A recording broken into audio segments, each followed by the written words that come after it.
So the African private equity landscape has evolved substantially, even from when we started our business close to 10 years ago. We, and in those days, saw a private equity landscape that was dominated by the larger buyout firms, or let's call it larger, even growth equity-oriented businesses. There were fewer firms. They were bigger in terms of assets under management. They were tended to be Pan-African in nature. And over the last decade, the environment has evolved in the sense that you now have a much more segmented market.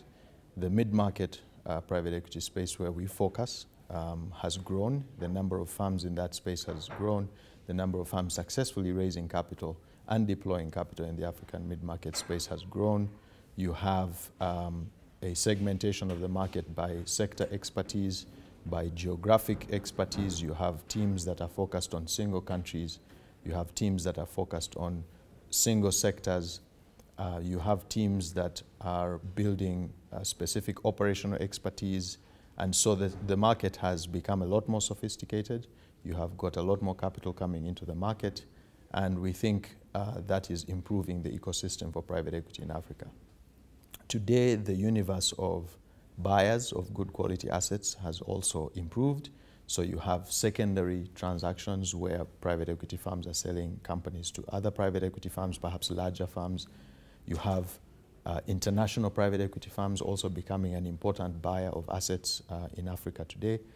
You have large strategics that are taking increasing interest in Africa and buying businesses from private equity firms. Within the strategic landscape, you also have strategics from larger countries like Nigeria, like Morocco, like South Africa, also becoming active participants. So all in all, we think over the last decade, the African private equity landscape has substantially evolved. The exit opportunities have increased.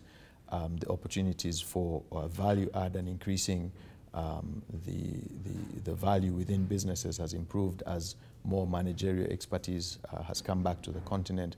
So overall, we are seeing a much more vibrant private equity landscape.